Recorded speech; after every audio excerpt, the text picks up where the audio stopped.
Hello guys, രാവിലെ തന്നെ ഉമ്മച്ചിരി വിളിയായിട്ടാണ് നേരെ ഉറങ്ങേണ്ടത്. അപ്പോൾ നമുക്ക് നമ്മുടെ ഡെയിൻ മൈൽ ഉണ്ടല്ലോ.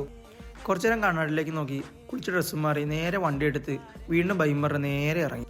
വീട്ടിൽ നിന്ന് ഇറങ്ങിയപ്പോഴാണ് ഓർത്ത് ഇന്ന് കമ്പനിക്കാരനെ വിളിച്ചിട്ടൊന്ന്, ഇനി നേരെ അവനെ വിളിക്കാൻ പോവാം. ഇതാണ് എൻ്റെ കമ്പനിക്കാരൻ ഇർഫാൻ. ഇവനെല്ലാവരും കനീന്നാണ് വിളിക്കാറ്.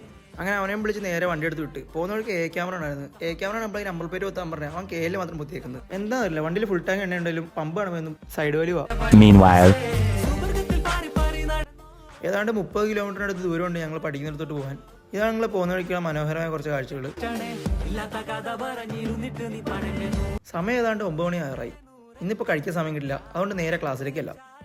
ഞങ്ങൾ പഠിക്കുന്നത് തൊടുപുഴ ഗ്രാൻഡിസ് ടെക്നോളജിയിലാണ്. ഇവിടെ ഞങ്ങൾ മൊബൈൽ ആൻഡ് ലാപ്ടോപ്പിൻ്റെ ചിപ്പ് ലെവൽ സർവീസിംഗ് ആണ് പഠിക്കുന്നത്. കേരളത്തിൽ തന്നെ മൊബൈൽ ടെക്നീഷ്യൻ ഫീൽഡിൽ മുൻപന്തിൽ നിൽക്കുന്ന ഒരു സ്ഥാപനമാണ് നമ്മുടെ സ്വന്തം ഗ്രാൻഡീസ്. നമുക്കിവിടെ എക്സ്പീരിയൻസ് ആയ ഒരുപാട് ഫാക്കൽറ്റീസും അത്യാധുനികമായ മെഷീനുകളുമാണ് നമുക്കിവിടെ വർക്ക് ചെയ്യാൻ വേണ്ടി തരുന്നത്. ഇതാണ് ഞങ്ങളുടെ സാറ് റയാൻ സാറ്. പുള്ളി നമുക്ക് അടിപൊളിയായിട്ട് ക്ലാസ് ഒക്കെ എടുത്ത് തരും. പുള്ളിനെ കുറിച്ച് പറയുകയാണെങ്കിൽ ഒരുപാട് പറയാനുണ്ട്. സാറ് നമുക്ക് IC വർക്കാണ് തന്നത്, അതുകൊണ്ട് എല്ലാവരും IC വർക്കിൻ്റെ തിരക്കിലാണ് ഇരിക്കുന്നത്.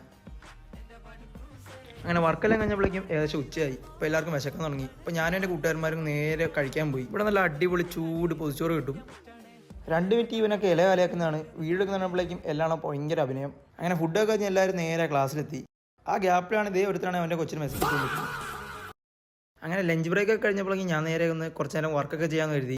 എത്ര ചെയ്തിട്ടും എൻ്റെ വർക്ക് ശരിയാകാത്ത വന്നപ്പോൾ ഞാൻ സാറിനെ വിളിച്ചു. സാറ് ഒന്ന് ഈസി ആയിട്ട് ചെയ്തിട്ടും പോയി. ഇതാണ് പ്ലസന്റ് സാറ്. പുള്ളി കാണുമ്പോൾ കളിപ്പാണെന്നെങ്കിലും ആളൊരു പാവമാണ്. അങ്ങനെ ഇന്നത്തെ ക്ലാസ് എല്ലാം കഴിഞ്ഞു നേരെ വീട്ടിലേക്ക് പോവാണ്.